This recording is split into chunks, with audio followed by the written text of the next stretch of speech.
사도 바울이 3차 전도 여행을 마무리를 하고 오순절이 이르기 전에 예루살렘으로 돌아오기 위해서 급히 들어오게 됩니다.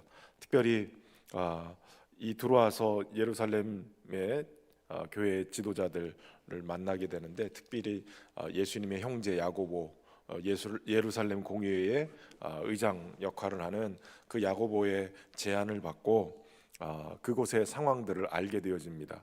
특별히 이 팔레스틴 지역에, 예루살렘 지역에 유대인으로서 믿는 자들이 수만 명이 된다. 사실 이것도 굉장히 기적인데, 이 유대인으로서 믿는 자들, 이들이 다 율법의 열성을 가지고 있는 자다라는 게 문제가 됐어요. 예수님은 율법의 완성이자 마침으로 오셨는데, 예수님을 믿으면서도 그들은 아직 율법을 붙들고 있는 거예요. 그리고 사도 바울이 전도 여행을 하면서 많은 이방인들을 전도해내고 또 유대인들을 주께로 인도하려고 노력을 했는데, 그 과정 속에 교회가 태동하고 교회가 많이 부흥하는 과정 속에 제일 힘들게 바울의 사역을 태클을 걸었던 사람들이 있었어요. 그 사람들이 유대에서부터 온 사람들, 율법의 열성을 가지고 있는 사람들이었어요. 그 율법이 어찌 보면 그들에게 있어서는 문화요 전통이었고 삶이었기 때문에 그것을 완전히 벗어나는 게 쉽지만은 않았을 거예요. 그러나 복음을 제대로 발견하면 율법의 완성이 예수 그리스도시고, 이제는 율법이 아니라 그 율법에서, 사망의 권세에서 우리를 자유케 하시는 그 생명의 성령의 법이 우리를 이끌어 가시는 것을 깨닫게 되어지는 거예요. 그런데 이 율법에 열심이던 사람들, 어느 순간에 이 열심 때문에 바울을 적대하게 되죠. 적대적인 세력이 되고, 그것도 바울이 행했던 여러 복음의 열성을 가지고 행했던 일들 때문이 아니라 도리어 소문에 예수님을 제대로 믿지 않고 율법의 열성을 가지고 있었던 유대인들, 그들에 의해서 만들어진 그러한 여러 소문에 의해서 바울이 율법을 파괴한다는 소식을 듣고 예루살렘에 온 이 바울의 일행을 어떻게든 어렵게 하려고 계획을 하고 있었던 거예요. 그런 과정 속에서도 이 야고보의 제안을 받은 바울은 율법의 결례대로 정결례를 치르고 또 머리도 깎고 그러는 과정으로 예루살렘에 들어가게 되는데, 문제는 성전에 들어갔을 때 또다시 왜곡된 소리를 듣고 유대인들이 경노하게 되는 거예요. 결국은 이 유대인들의 경노 때문에 어느 순간인가 폭동이 일어나고 바울이 잡혀서 두드려 맞게 되고, 거의 죽을 지경이 되었을 때 로마의 천부장과 백부장이 와서 이 혼돈스러운 상황들을 정리를 하게 됩니다. 이 모습을 보면 유대인들의 마음이 예수님을 죽일 때의 마음, 그리고 또 그렇다고 열심히 하지 말라는 얘기가 아니에요. 근데 그 열심이 자기 의를 위한 열심, 그러니까 복음과 말씀 진리 안에서의 열심이 아니라 자기 의를 위한 열심, 자기를 드러내는 어떤 열심이 될 경우에는 이것이 하나님을 위한 열심이라고 착각하고 열심을 낼 때가 있어요. 정말 진리가 아님에도 불구하고 전통 때문에, 아니면 흐르는 그동안에 가지고 있었던 이 전통이나 이런 것들 때문에 상처를 주고 제지하고 어렵게 만들고 이러는 일들이 막 벌어지는 거예요. 대부분의 교회의 문제들은 그런 문제들이에요. 제가 처음에 우리 신현교회 딱 들어왔을 때 14년 전에 우리 교회를 딱 담임으로 들어왔을 때 여러분들이, 젊은 목사님이 왔으니까 확 휘어잡고 카리스마가 넘치게 그냥 확 휘어잡고 가시면 됩니다, 그렇게 얘기하는 분들이 여러 분 계셨어요. 우리 원로 목사님이 굉장히 젠틀하시잖아요.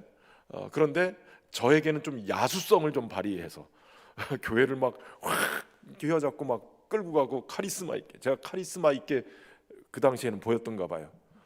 지금은 둥글둥글하지만 그때는 몸무게가 확 빠져가지고, 그때는 여기저기가 샤프해가지고 그냥 칼이 있어 보이고 그래서 그런 요구를 했는데, 그런데 하나님이 저를 훈련시켰던 여러 가지 방법들 중에 한 가지 제가 오기 전에 깨달았던 여러 방법들이 있었는데, 하나님 저를 훈련시켰던 것 중에 하나가 온누리교회에서 비전 스쿨이라는 걸 했어요.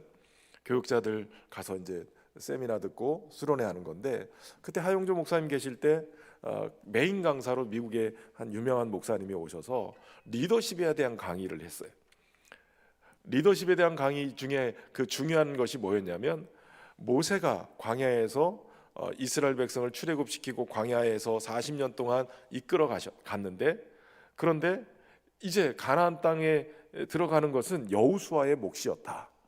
그러나 이것이 어찌 보면 자연스러운 리더십의 전환이었고, 그 리더십의 전환은 그 사람의 목회, 그 사람의 리더십이 아니라 중요한 건 하나님의 비전이고, 하나님의 비전을 리더들이, 인도자들이 그걸 따라서 가다 보면 모세는 여기까지, 가나안 땅 바로 앞에까지, 여호수아는 요단강을 건너서 가나안 땅을 정복해가는 그 사역으로 이렇게 이어져 간다는 거예요. 그러니까 리더십은 그 사람이 와가지고 확 뒤집는 게 아니라 하나님의 비전을 이어가는 것이다라는 거예요.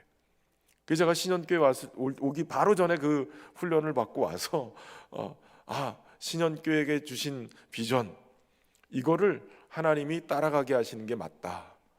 담임 목사 왔다고 싹 뒤집어 엎어가지고 모든 걸 다 새롭게 하는 것은 이거는 나의 목회, 그러니까 하나님의 목회가 아니고, 하나님의 비전이 아니라 나의 뜻, 나의 계획, 뭐 이걸 나타내는 것이다. 그래서 처음에 신년교회 왔을 때 저의 목회 계획은 우리 신년교회의 비전을 봤어요. 우리 신년교회가 어떤 비전을 가지고 왔는가. 그것 중에 가장 큰 게 해외 선교였죠. 해외, 벌써 제가 왔을 때 20개 교회를 1년에 하나씩, 원로 목사님 20년 목회하면서 해외에다가 20개 교회를 개척을 해놓으셨어요. 건축을 하고. 그리고 우리 성도들도 이제 환갑잔치, 칠순 이런 거 안 하고 거기서 나오는 그 경비를 가지고 해외에다가 교회 건축 헌금 내가지고 건축하는 거, 이게 문화가 돼 있었어요. 그래서 이게 굉장히 우리 신년교회 귀한 비전이고 목표다. 그래서 저는 그 해외 선교 이제 그만합시다 하고 국내 선교합시다 이러지 않고, 해외 선교를 이어가야 되는구나. 그리고 그 해외 선교의 비전을 우리 신년교회가 품고 여기까지 20년을 달려왔으니 계속 가야 되겠다. 그런 생각을 하고 계승발전이라는 표현을 제가 썼어요. 우리 교회의 비전을 계승하고, 계승만 하지 말고 좀 발전을 좀 시키자. 그러면서 선교하는 교회에서 선교적 교회로, 이것이 해외 선교뿐만 아니라 우리의 삶 자체가 다 선교로 비전을 잡자. 그러고 이어온 거예요. 그러니까 고난이 있어도, 어떤 상황이 변해도, 리더십이 바뀌어도 교회에 주신 비전이 있는 거예요. 그것을 따라가는 것이 굉장히 중요하죠. 그런데 그런 과정들을 놓고 보면서 교회들이 뭔가 막 개혁을 하는 것도 참 중요한데, 좀 스무스한 개혁, 서서히 변하는 개혁이 필요하지, 갑자기 급진적 개혁을 해버리면 거기서 계속 부딪히고 깨지고 쪼개지고 서로 불편해지는 거예요. 그래서 어려운 거죠. 대부분의 교회의 문제는 그렇게 급진적으로 열심 내는 사람들끼리 부딪혀버리면 이게 심각해지는 거죠. 그래서 벽돌 색깔 가지고도 부딪혀가지고 교회가 어렵다고, 그런 얘기, 건축 들어가면서 그 얘기를 들었어요. 난 벽돌 색깔 가지고는 절대 얘기하지 말자. 저는 그렇게 비전, 그냥 작정을 하고 건축을 하기 시작했거든요. 그래서 뭐 색깔이니 뭐니 뭐 다 알아서 하십시오. 다 알아서 하십시오. 본당만 저에게, 본당의 스피커나 이런 음향, 영상 이런 것만 조금 이게 목회에 관련된 그런 중요한 부분이니까 요것만 해주십시오. 그래가지고 다른 거 다 알아서 하십시오. 이러고 진행이 된 거예요. 그런데 하나님은 가장 좋은 것으로 채워주셨죠. 갈등이 아니라 도리어 더 좋은. 그래서 여러 가지 이게 교회적인 어려움들이 있으면 우리 신년교회로 다 왔어요.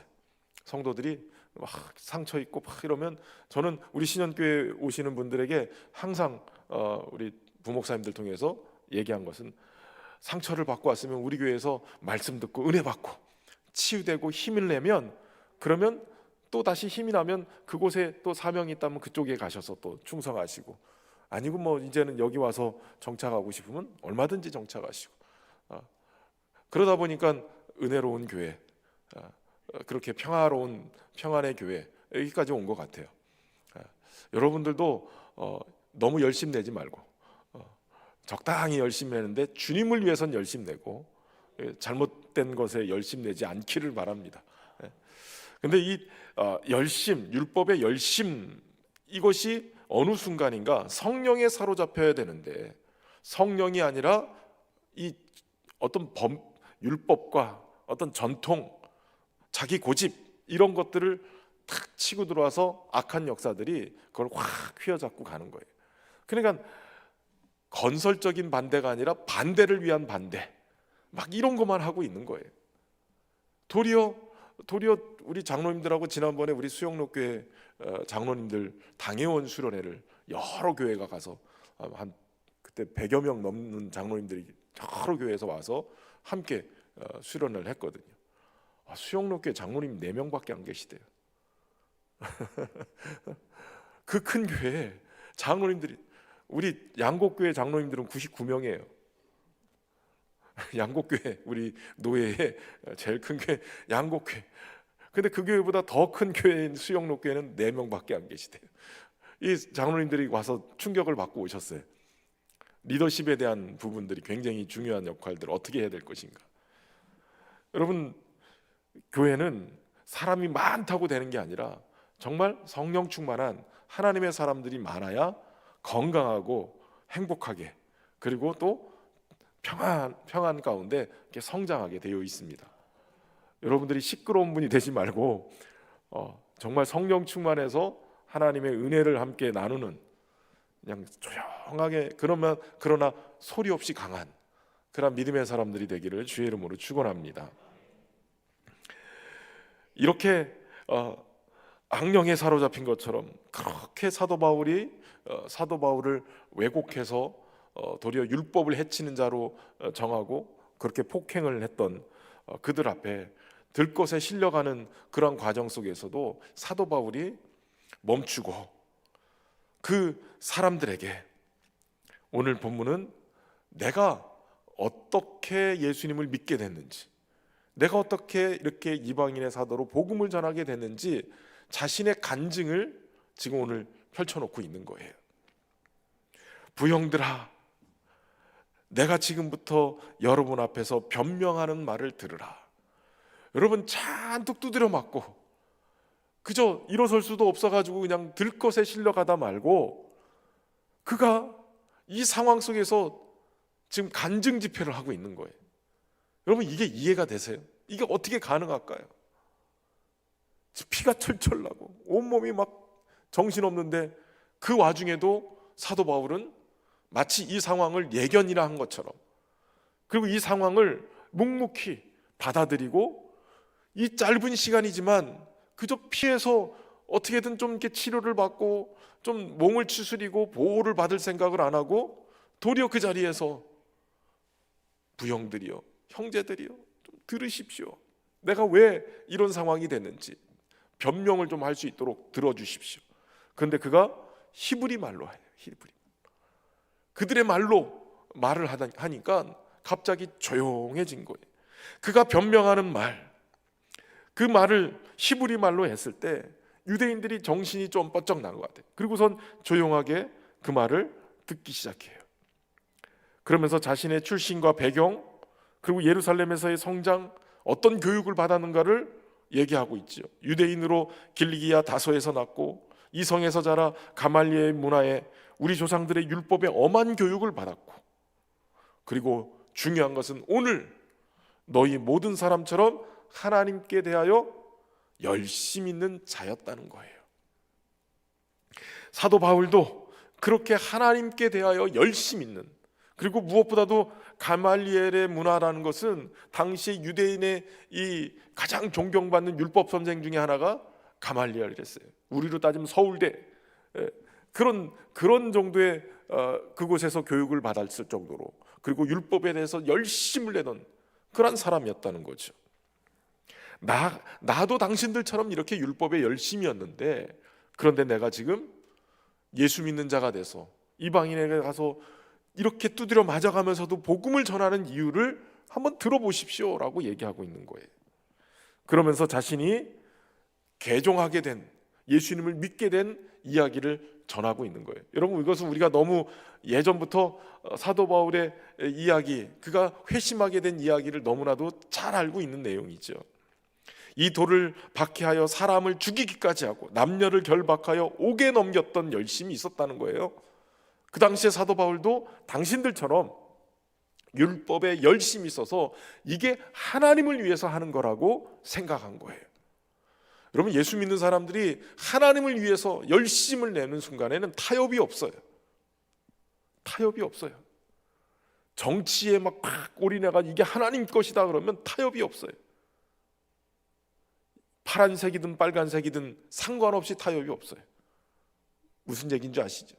우리 성도들이 목사님은 파란색일까 빨간색일까 뭐 이거 가지고선 논하시는 분들이 계시대요. 어떤 때는 저는 빨간색이기도 하고요, 어떤 때는 파란색이기도 하고, 어떤 색은 노란색이기도 해요. 정체가 분명하진 않아요. 왜냐하면 여러분, 모든 걸 다 잘하지 않아요. 그런데 이런 부분에서 말씀에 비춰서 이 부분은 이런 법률이 필요하겠다, 말씀에 비춰서 이런 부분은 이 정당이 잘하는 것 같지만 이 부분은 또 그 둘 다 똑같고 뭐 여러 가지 비리나 이런 것들 나타나는 거 보면 정치 얘기가 하고 싶지 않을 정도로 그런 거예요. 그런데 문제는 지금 한국 교회가 문제죠. 정치에 빠지기 시작하니까 이게 정신이 없는 거예요.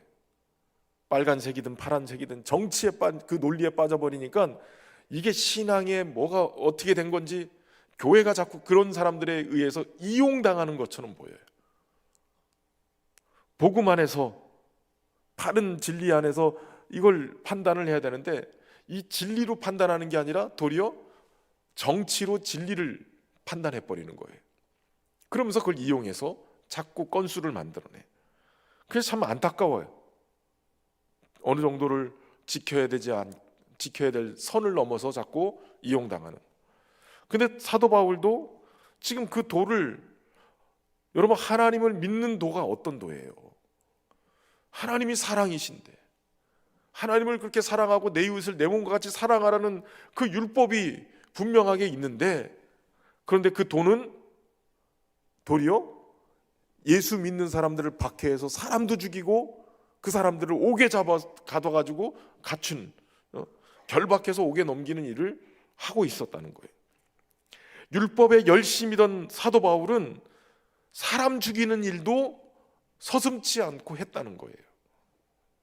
그의 배운 행문과 종교적인 열심이 살리는 도구가 돼야 되는데 죽이는 도구가 돼 있는 거예요. 그런데도 몰라요. 그게 하나님을 위해서 잘하는 거라고 생각을 하고 있는 거예요. 여러분, 사람을 살리는 것이 참된 지혜예요. 사람을 살리는 게 참된 복음이고요. 사는 역사가 일어나야죠. 사는 역사. 하나님의 말씀이 들려지면 우리의 영혼도 살아나고요. 하나님의 말씀이 들려지면 우리의 가정도 살아나요. 하나님의 말씀이 들려지면 교회가 살아나요. 하나님의 말씀이 들려지면 나라가 살아요.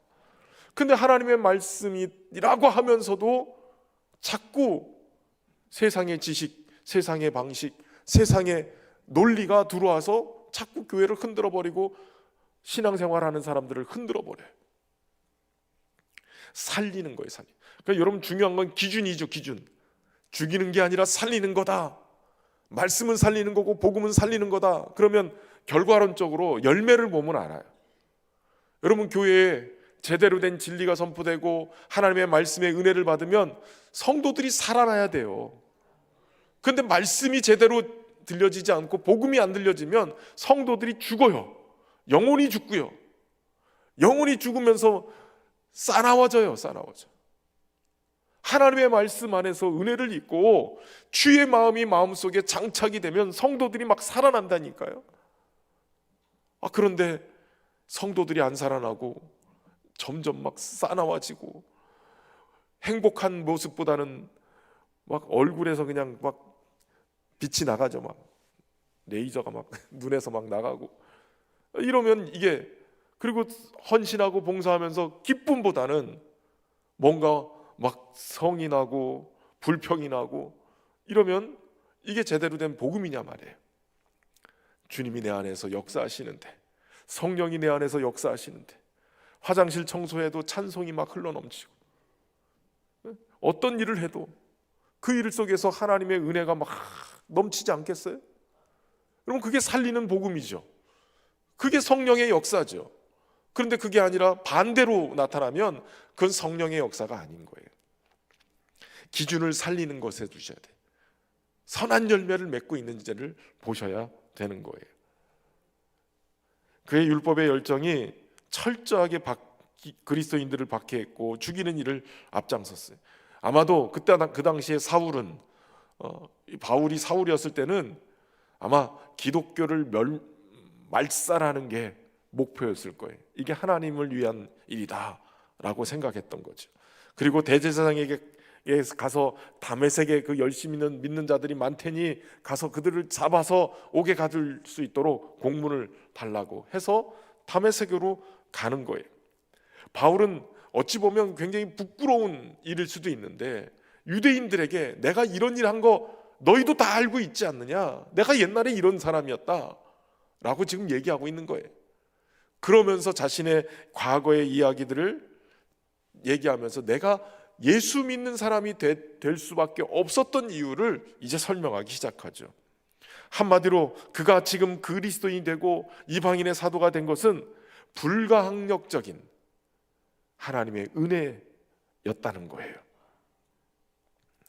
열광적인 유대 율법주의적이었던 이 바울을 불러서 그리스도인이 되게 한 것, 예수 믿는 자가 되게 한 것은 정말 주님이 직접 만나 주시지 않고는 일어날 수 없는 일이 일어난 거예요. 그 일에 대해서 그가 간증하는 거죠. 다메섹에 가까이 갔을 때, 오정쯤 됐을 때 하늘로부터 호련히 큰 빛이 나를 둘러 비췄다는 거예요. 여러분, 정오, 오정, 난 12시가 가장 해가 높을 때잖아요. 가장 빛이 밝을 때예요. 그런데 그 빛이 밝을 때 하늘로부터 큰 빛이 나를 둘러섰다는 거예요. 가장 빛이 밝은 때에 그것보다도 더 밝은 빛이 나를 둘러쳤다는 거예요. 어둠 속에 빛이 비쳤다 했을 때는 이게 완전히 다를 거예요. 그런데 환한 빛 가운데 더 큰 빛이 와서 나를 덮은 거예요. 자신이 너무나도 놀라고 하는 그러한 상황 속에 땅에 엎드릴 수밖에 없을 정도로 그 큰 빛이 자기를 덮었다는 거예요. 사울아 사울아 내가 왜 나를 박해하느냐. 주님 누구십니까? 나는 내가 박해하는 나사렛 예수라. 이 순간에 이 사울은 기가 막혔을 거예요. 평상시 볼 수 없었던 엄청난 기적의 이 큰 빛이 자리를 덮고, 심지어는 음성이 들리기 시작하는데 왜 나를 박해하느냐? 당신 누군데 내가 박해한다고 얘기하십니까? 나는 네가 박해하는 나사렛 예수라. 지금 여태까지 스데반을 돌로 쳐 죽이고 믿는 자들을 옥에 가뒀던 이유 중에 하나는 율법의 정죄로 십자가에 못 박았던 예수, 그 예수님이 3일 만에 다시 살아났다는 거예요. 그가 부활했다고 거짓말을 치고 다니니까 그런 사기가 어디 있느냐, 이래서 이단이다라고 생각하고 그가 그렇게 행동하고 다녔는데, 그 거짓말이라고 했던 예수님이, 부활했다고 했던 그 예수님이 빛 가운데 찾아오니까 바울이 얘기할 수가 없는 거예요. 그 순간 나와 함께 있는 사람이 빛은 보면서도 나에게 말씀하시는 이의 소리는 듣지 못했다 그랬어요. 빛을 함께 보았는데 말은 이 사울에게만 들렸던 거예요. 이게 지금 사울이 간증하는 거죠. 자신이 어떤 상황이었는지. 다른 사람은 듣지 못했는데 자신만 들은 거예요. 바울이 지금 이 상황에서 무엇을 해야 되겠습니까? 그러니까 다메섹으로 가라. 그곳에서 네가 해야 될 일을 가르쳐줄 사람이 있다. 나는 그 빛의 광채로 말미암아서 볼 수 없게 됐다. 이렇게 또 표현해요. 큰 빛 때문에 눈이 멀어서 볼 수 없는 상황이 됐고 사람들에 이끌려서 다메섹까지 가게 됐다는 거예요. 바울 스스로가 예수 그리스도를 믿을 이유가 없었던 율법의 열심이었던 사람이 그가 믿게 된 것은 호련히 하늘로부터 온 큰 빛, 그리고 그 음성 속에 자신의 정체를 밝혔던 예수 그리스도, 정말 부활하신 주님이 신적인 존재로 자신에게 찾아온 그것에 대해서 지금 그는 믿게 된 계기를 얘기하는 거예요. 여러분, 사도 요한은 요한복음 1장에서 예수님을 세상에 비추는 빛이라고 소개하고 있어요. 그 안에 생명이 있었으니 이 빛은 사람들의 빛이라. 그 빛이 어둠에 빛이 돼 어둠이 깨닫지 못하더라. 참빛 곧 세상에 와서 각 사람에게 비추는 빛이 있었나니. 여러분, 예수 그리스도는 빛으로 오셨다는 거예요. 창조된 빛이 아니라 원래부터 있었던 빛, 그 창조의 빛, 세상을 창조했던 그 창조의 빛, 사람들의 빛, 생명의 빛, 그분이 지금 사도 바울을 찾아오셨던 거예요. 세상에 비치는 참빛인 예수님이 세상을 비췄으나 사람들은 깨닫지도 못했고 어둠에 사로잡혀 있었어요. 빛을 비춰도 깨닫지 못할 뿐만 아니라 영접하지 않는 사람들도 있었고, 그 빛으로 인해서 하나님의 자녀되는 은혜를 누리는 사람도 있었지만 그렇지 못한 사람도 있었다는 거예요. 나와 함께 있는 사람들이 빛은 보았는데 나에게 말씀하시는 이의 소리는 듣지 못했다는 거예요. 여러분, 여기서 중요한 것이 있죠. 빛은 보았는데 말씀은 듣지 못했다는 거예요. 여러분, 교회 와서 하나님이 빛이시구나, 빛은 볼 수 있어요. 그러나 하나님의 생명의 말씀 듣지 못하면 변화가 일어나지 않아요. 하나님의 말씀이 들려져야 제대로 된 변화의 역사가 일어나게 되는 거죠. 요한일서 2장 11절에 그의 형제를 미워하는 자는 어둠에 있고 그 어둠에 행하며 갈 곳을 알지 못하나니 이는 그 어둠이 그의 눈을 멀게 하였음이라. 여러분, 우리의 눈은 이 어둠에 의해서 멀게 되는 경우가 있고 사도 바울처럼 빛에 의해서 멀게 되는 때가 있어요. 어둠은 사람들의 눈을 어둡게 만들어요. 멀게 만들어요. 믿는 자들에게도 이 어둠 때문에 눈먼 자들이 생길 수 있어요. 그것에 유혹을 받고 결국은 누가 끌고 가는지 모르게 끌려가는 거예요. 그러다가 대적자가 돼버려요. 미움이 때로는 우리에게 눈을 멀게 하기도 해요. 그 미움에 사로잡혀서 눈먼 자가 되면 말 그대로 열심을 갖고 사람을 죽여도 문제가 안 되는 거예요. 그러나 에베소서 5장 8절에 너희가 전에는 어둠이더니 이제는 주 안에서 빛이라, 빛의 자녀들처럼 행하라 라고 말씀하시죠. 사도 바울은 자기를 향해서 찾아온 큰 빛을 만났어요. 그 빛의 영광에 사로잡혀서 그는 예수님을 만나게 되고 예수님의 말씀을 듣게 되고, 그러면서 회심의 역사가 일어나게 되는 거예요. 여러분, 예수님은 큰 빛으로 먼저 찾아오신 주님이 먼저 부르시기도 하세요. 그 음성을 들을 때 사는 역사가 일어나게 되는 거예요. 주님이 먼저 바울을 불러주시지 않았다면 그는 여전히 율법의 묶임에서, 속박에서 헤어나오지 못하고 똑같은 열심으로 누군가를 해치는 자가 됐을 거예요. 여러분, 교회를 다녀도 율법에 열심 있는 그 수만 명의 그리스도인들 중에 이 율법의 열심으로 교회를 해치고 문제를 일으키는 사람들이 있었어요. 여전히 눈먼 자가 돼서 주님을 대적하는 자가 되지 않기를 주의 이름으로 축원합니다. 주님이 우리에게 주시는 말씀 먼저 불러주시지 않았다면 우리는 진리 안에 있지 않고 여전히 세상에 묶여서 살아갈 거예요. 바울이 지금 예수님을 믿게 된 것은 오직 먼저 찾아오신, 빛으로 찾아오시고 말씀으로 찾아오신 주님을 만났기 때문이에요. 부활하신 주님을 만나는 것이 우리에게 중요한 것이에요. 주님을 만나야 됩니다. 오늘 밤에 우리의 어둠이 떠나가고 주님의 빛이 임하고, 주님의 빛이 임해서 모든 어둠이 떠나가는 역사가 일어나길 바랍니다. 심지어는 눈멀었던 우리가 주님, 세상을 향해서 눈을 감고 이제는 주님을 향한 영적인 눈이 떠지는 역사가 있게 해 주옵소서. 그런 일들이 우리 안에 있기를 주의 이름으로 축원합니다. 우리 찬송 한 곡 하고 함께 더 찬양하겠습니다. 저는 우리 김사명 목사님이 찬양 인도를 하면 막 옛날에 은혜 받았던 30년 전에 막 부목사 때 막 찬양 인도할 때 제가 다 불렀던 곡이거든요. 30년 전 노래예요. 그래서 도대체 어떻게 이 노래를 아는지는 오늘도 그 얘기를 했어요. 자, 그러나 오늘 또 30년 전에 주셨던 은혜로 또 하나님이 풍성한 은혜로 함께 하실 줄로 믿습니다. 자, 우리 찬양하죠. 온 땅이여 주를 찬양.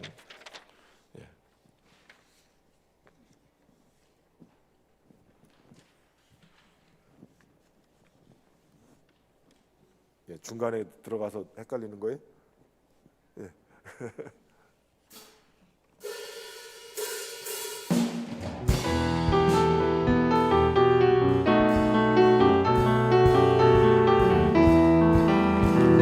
온 땅이여 주를 찬양, 날마다 주를 찬양하세. 주의 기사와 주의 영광 온 땅에 널리 알려졌네. 위대하신 주 그의 힘과 위엄을 기뻐하라. 주의 다스리심을 온 땅이여 주를 찬양, 날마다 주를 찬양하세. 주의 기사와 주의 영광 온 땅에 널리 알려졌네. 온 땅이여 주를 찬양, 날마다 주를 찬양하세. 주의 기사와 주의 영광 온 땅에 널리 알려졌네. 위대하신 주 그의 힘과 위엄을 기뻐하라. 주의 다스리심을 온 땅이여 주를 찬양, 날마다 주를 찬양하세. 주의 기사와 주의 영광 온 땅에 널리 알려졌네. 우리 주의 성령이 내게 임하여 주를 찬양합니다. 우리 주의 성령이 내게 임하여 주를 찬양합니다. 찬양합니다. 찬양합니다. 주를 찬양합니다. 찬양합니다. 찬양합니다. 주를 찬양합니다. 우리 주의 성령이 내게 임하여 동력치며 찬양합니다. 우리 주의 성령이 내게 임하여 손뼉치며 찬양합니다. 손뼉치면서 주를 찬양합니다. 손뼉치면서 주를 찬양합니다. 우리 주의 성령이 내게 임하여 소리 높여 찬양합니다. 우리 주의 성령이 내게 임하여 소리 높여 찬양합니다. 소리 높여서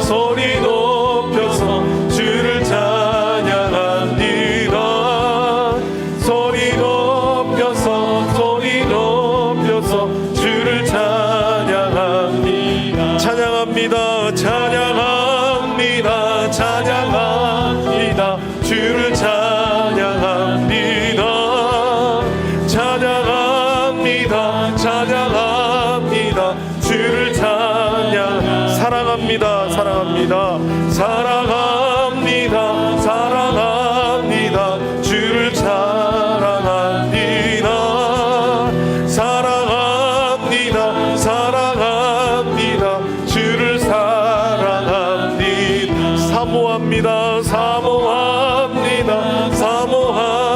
사모합니다. 주를 사모합니다.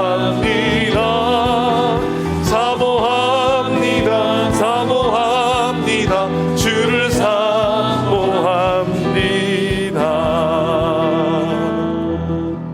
할렐루야. 옛날엔 제가 이렇게 가사를 바꿔서 찬양 인도를 했어요. 사랑합니다, 사랑합니다 이렇게 고백을 하는데, 어느 날은 사랑합니다보다는 사모합니다가 더 가슴으로 막 이렇게 땡기는 거예요. 여러분, 사랑합니다는 그냥 내가 이렇게 툭 고백하는 건데, 사모합니다는 마치 당신을 막 간절히 원합니다 이런 뜻이잖아요. 저는 사모합니다를 굉장히 좋아해요. 그래서 사모합니다, 사모합니다. 주님 사모합니다. 사랑합니다는 고백도 중요하지만 주님을 간절히 원하는 그러한 고백들이 우리 안에 필요한 줄로 믿습니다. 여러분, 원수됐던 바울, 사실은 주님 입장에서는 하나님의 자녀들을, 예수님을 믿겠다고 그렇게 회심했던 하나님의 백성들, 주님의 제자들을 핍박하고 살해하고 그렇게 감옥에 갇게 이렇게 결박해서 교회를 핍박하는 사울을 볼 때 이게 쉽지만은 않은 거예요. 그냥 우리 같은 성격으로 따지면 그냥 천 번개를 내려가지고 그냥 박살을 내면 딱 좋겠는데, 그런데 주님은 아니었어요. 도리어 원수를 주님이 먼저 품으신 거예요. 십자가 위에서 온 인류를 품으신 주님이, 부활하신 그 분이 교회를 지키기 위해서 그를 처벌한 게 아니라 도리어 그를 변화시켜서 먼저 용서하시고 용납하시고 그를 택해 주셔서 찾아가 만나시고, 그리고 그에게 빛을 비추실 뿐만 아니라 음성을 들려주셔서 그로 하여금 주님이 살아계심을 드러내는 그러한 역사로 나타난 거예요. 여러분, 하나님은 우리가 먼저 주님을 사랑하기 전에 우리를 먼저 사랑하신 분이세요. 사랑은 여기 있으니 우리가 하나님을 사랑한 것이 아니요 하나님이 우리를 사랑하사 우리 죄를 속하기 위하여 화목제물로 그 아들을 보내셨습니다. 우리가 사랑함은 그가 먼저 우리를 사랑하셨습니다. 주님이 먼저 사랑하신 거예요. 그러니까 가만히 생각해 보면 나의 나 된 것은 오로지 하나님의 은혜라라고 고백했던 이 바울의 고백이 사실은 우리의 고백인 거죠. 우리는 그렇게 엄청나게 막 핍박하고 뭐 이러지 않았어도 그래도 가만히 생각해 보면 주님을 향해서 거절도 하고 반항도 하고 함부로 하기도 하고 그렇게 했죠. 그런데 주님은 그럼에도 불구하고 오늘도 주님은 찾아오시는 거예요. 오늘도 말씀해 주시고 오늘도 은혜를 베풀어 주시고, 어떤 때는 우리 주님이 벨도 없으신 것 같아. 그런데 왜 정말 그냥 무던히도 그냥 더 참아주시고 인내해 주시고 사랑해 주시고 그러면서 찾아오시는 거예요. 그때 바울은 주님께 먼저 이렇게 물어요. 10절에 보니까 내가 이르되 주님 무엇을 하리이까. 주님을 만났을 때 바울의 질문은 내가 무엇을 하리이까. 여러분, 우리는 오직 주님께 그렇게 물어야 돼요. 우리에게 찾아오신 주님, 내가 주님을 위해서, 아니 주님은 무엇을 원하십니까? 무엇을 하기를 원하십니까? 이것은 순종을 전제로 한 질문이죠. 순종할 것을 계획하고 주님 내가 뭐 하기를 원하십니까? 여러분, 주님은, 내가 예수님을 주인이라고 고백하면 주님은, 주인은 명령하는 분이고 종은 순종하는 존재예요. 여러분, 일반적인 무속신앙은 반대로 돼 있죠. 그저 그냥 귀신을 얼르고 달래고 팍 해가지고 내가 원하는 대로 마치 요술램프의 지니처럼 세 가지 소원을 딱 얘기했을 때 들어줘야 되는 거예요. 그러나 기독교 신앙은 아니에요. 램프 속의 요정이 아니라 예수님이 주인이신 거예요. 그분이 주인이시고 그분이 말씀하시는 분이고, 바울은 그걸 알았어요. 주님 무엇을 하리이까. 이제 주님이 주인이십니다. 말씀하옵소서. 나는 종입니다. 순종하겠습니다. 무슨 말씀을 하시든지 내가 그대로 따르겠습니다. 이것이 우리가 주님을 만났을 때 고백해야 될 내용인 거예요. 예수님을 나의 주인으로 나의 왕으로 모시고 살아가는 신앙의 본질이 그것이에요. 주님이 이걸 해주셔야 됩니다. 주님이 이렇게 하셔야지요. 왜 나한테 이렇게 행하십니까? 이게 아니에요. 예수님을 주인이라고 고백한다면 주님 무엇을 하리까? 말씀하옵소서. 예수님이 어떤 분인지를 제대로 알아야 우리의 삶이 바뀌어요. 예수님을 어떤 분으로 고백하느냐에 따라서 우리의 신앙생활의 색깔이 드러나게 돼 있어요. 우리가 더 이상 우리 자신을 위해서 살지 않고 우리의 구원자이시고 왕이시고 부활의 주님이신 그 예수님을 위해서 무엇을 하리까? 이렇게 열망을 갖게 되어지는 거예요. 우리의 시간, 물질, 은사, 달란트, 이거 모든 자원이 나의 욕망, 나의 뜻을 위해서가 아니라 이제는 주인이신 그분을 위해서 사용되어야 함을 우리가 고백해야 된다는 것이죠. 오로지 예수님을 위해서 우리의 남은 삶이 사용되어지기를 간절히 바랍니다. 주님 무엇을 하리이까? 그가 할 일을 다메섹에서 이룰 사람이 있다라고 주님 말씀하시죠. 그래서 눈이 먼 상태로 앞을 볼 수 없는 상태로 사람들의 손에 이끌려서 다메섹으로 들어가게 됩니다. 주님의 말씀은 오늘도 눈먼 우리의 눈을 뜨게 해주시고 귀먹은 우리의 귀를 열어 듣게 하세요. 세상을 향해서 눈먼 자가 되게 만드시고 이제는 믿음의 눈을 뜨고 주님을 보게 하고 믿음의 세상을 볼 수 있도록 주님이 새롭게 만들어 가시는 거예요. 세상을 향해서 눈을 감고 영혼에서는 이제 놀라운 이 폭발력이 일어나요. 우주가 만들어진 그 우주적인 원리가 빅뱅 이론이라고 그러잖아요. 폭발을 했을 때 거기서 우주가 팽창하면서 막 여러 별들이 생기고 막 행성들이 생기면서 우주가 생겼다는 거예요. 지금 바울이 눈은 멀고 사람들의 손에 이끌려가는 인생이었지만 그 영혼에서는 지금 폭발이 일어난 거예요. 자신이 믿었던 세계, 자신이 열심을 냈던 그 상황, 이 모든 것이 지금 하나님을 위해서 열심을 냈다고 생각했는데 도리어 그 하나님이신 예수 그리스도를 핍박하는 자가 되어 있으니 이거는 진리가 딱 드러나는 순간에 자신의 삶에 얼마나 엄청난 방향이 잘못되어 있는지를 깨닫기 시작하고 충격 속에 지금 그가 눈만 멀은 게 아니라 지금 온 신경이 다 마비가 돼 있는 것 같은 그런 일들이 벌어지는 거예요. 영혼의 폭발이 일어나는. 여러분, 우리가 주님을 만나는 그런 엄청난 영적인 이 폭발이 일어나야 돼요. 그래야 우리의 삶에 이 에너지가 삶을 변화시키고 그렇게 강력한 어떤 사역의 동력이 돼서 이끌어가게 되는 겁니다. 다메섹에서 바울에게 찾아온 사람이 있었죠. 율법에 따라서 경건한 사람, 거기 사는 유대인들에게 칭찬 듣는 사람이 있었어요. 여러분, 율법으로 봐도 칭찬받고 유대인들에게도 존경받을 만한 사람, 그 사람이 아나니아라는 사람이었어요. 그런데 그가 찾아왔어요. 그가 사울에게 찾아오신 거예요. 그런데 사도행전 9장에 보면 그 상황이 이미 기록이 되어 있죠. 아나니아에게 주님이 먼저 찾아가세요.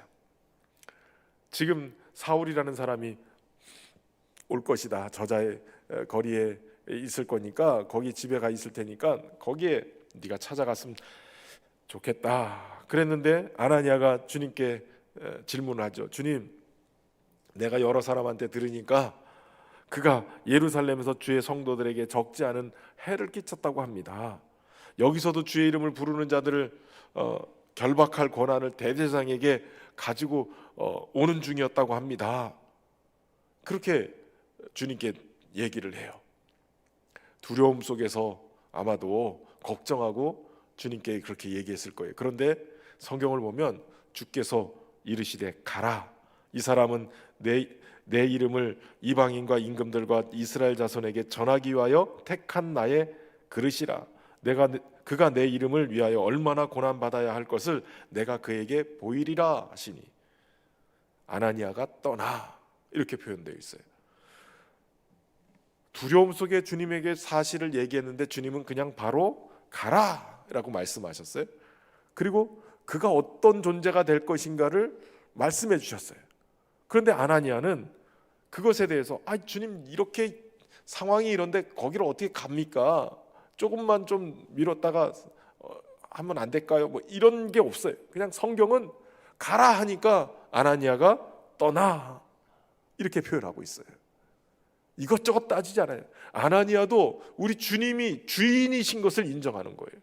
여러분, 믿는 자들은 예수님이 주인이신 것을 인정해야 돼요. 말씀하시면, 주님 말씀하시면 내가 나가리이다. 주의 말씀이 멈추라고 그러면 멈춰서야 되는 거예요. 아나니아가 바로 떠났어요. 그리고 그 집에 들어가서 그에게 안수하여서, 형제 사울아, 주 곧 내가 오는 길에서 나타나셨던 예수께서 나를 보내어 너로 다시 보게 하고 성령으로 충만하게 하신다라고 얘기했어요. 오늘 본문에서는 바울을 시점에서 내게 와 곁에 서서 말하되 형제 사울아 다시 보라 하거늘 즉시 그를 쳐다보았느니라 라고 얘기하죠. 그리고 우리 조상들의 하나님이 너를 택하여서 너로 하여금 자기 뜻을 알게 하시며 그 의인을 보게 하시며 그 입으로 나오는 음성을 듣게 하셨으니, 예수님이 보게 하시고 듣게 하셨으니 라고 얘기하고 있는 거예요. 내가 그를 위하여 모든 사람 앞에서 내가 보고 들은 것을 증인이 되리라 라고 말씀하시는 거죠. 사도 바울은 지금 아나니아를 통해서 하나님의 뜻을 알게 되어지고 주님이 택하신 이방인의 그릇으로서의 그 사명을 감당하게 된 거예요. 여러분, 아나니아라는 주님을 인정하는 제자에 의해서 사울이 바울 되는 역사가 일어난 거예요. 하나님은 물론 아나니아가 순종하지 않으면 다른 사람을 썼겠지요. 어나니아를 쓰든지 뭐 이렇게 쓰겠지. 아나니아가 순종하지 않으면 다른 사람을 얼마든지 쓸 수 있어요. 여러분, 교회에서는요, 나 아니면 안 돼, 이건 교만이에요. 그 사람 아니면 하나님은 분명히 다른 사람을 쓰실 거예요. 주의 뜻은 항상 성취되게 돼 있기 때문에 그래요. 그런데 중요한 것은 하나님이 나에게 먼저 감동 주시고 말씀하시면 주여 내가 여기 있사오니 나를 써주십시오. 내가 무엇을 하기를 원하십니까? 여기에 순종할 때 쓰임받는 인생이 되는 거예요. 어떤 자가 정말 행복한 자예요? 주님 앞에 쓰임받는 자가 행복한 자예요. 그거 왜 나한테 그 어려운 일을 시킵니까? 왜 하필 나를 죄를 보내소서. 자꾸 이런 핑계를 대고 있다면 그것처럼 안타까운 인생이 없는 거예요. 아나니아가 가라 하니 떠나 바로 그 일을 진행한 거예요. 주님이 말씀하셨으니 두려움이 없는 거예요. 사울이 나를 잡아서 감옥에 갖다 결박해서 갖다 두면 어찌합니까? 이런 걱정도 없어요. 두려움은 있었겠죠. 그러나 말씀하시니 떠나는 거예요. 말씀하시니 가서 증거하는 거예요. 말씀하시는 대로 순종하는 거예요. 그것이 중요하죠. 여러분, 복음은 합리적인 사고와 사유를 통해 도달하는 게 아니라 내가 보고 들은 것에 의해서 복음의 역사가 나타나는 거예요. 그리스도인들은 부활하신 주님을 만나는 감격을 증거하는 자들이에요. 여러분, 저와 여러분이 부활의 주님을 만나시고 그 주님의 만나신 그 주님의 그 살아계심을 증거하는 자들이 될 수 있기를 주의 이름으로 축원합니다. 아나니아는 이어서 이제 왜 주저하느냐, 일어나 주의 이름을 불러 세례를 받고 너의 죄를 씻으라. 그리고 그가 예루살렘에 돌아와서 성전에서 기도할 때 황홀한 중에 주님의 말씀을 또 듣게 되죠. 속히 예루살렘에서 나가라. 그때부터 이제 바울은 주님을 주인으로 모시고 주님의 인도하심을 받고 살아가는 거예요. 여러분, 바울만 주님의 인도하심을 받고 살까요? 오늘도 성령을 통해서 주님은 우리에게 찾아오시고 말씀하시고 인도해 가시는 거예요. 이렇게 될 때 주님과의 언약 관계 안에 들어갔을 때 주님이 우리를 이끌어 가시고 인도해 가시는 거예요. 그리고 나는 죽고 예수로 사는 복음으로 온전해져야, 그래야 비로소 생명의 출발의 역사, 생명을 구하는 역사 일어나게 되는 것입니다. 떠나가라, 내가 너를 멀리 이방인에게로 보내리라. 결국 이 말 때문에 1차, 2차, 3차 전도 여행을 하고 예루살렘으로 다시 돌아온 거예요. 그런데 예루살렘으로 다시 돌아와서 이렇게 엄청난 핍박을 받음에도 불구하고 그가 복음을 전했던 이유는 주인 되신 주님의 인도하심을 신뢰하고 두드려 맞아도 여전히 증거하고 있는 거예요. 자신을 때렸던, 자신에게 그 엄청난 폭행을 했던 그러한 유대인이라 할지라도 그들이 주님을 만나기를 소원하는 마음으로 증거했고, 그리고 그 일로 인해서 이제 로마로 복음을 전하러 가는 그런 역사가 또 일어나게 되죠. 소망하기는 저 여러분이 오늘도 보고 들은, 주님을 보고 듣는 그러한 부활의 증인이 돼서 주님을 주인으로 인정하고 그렇게 복음 안에서 쓰임 받는 은혜가 있기를 주의 이름으로 축원합니다.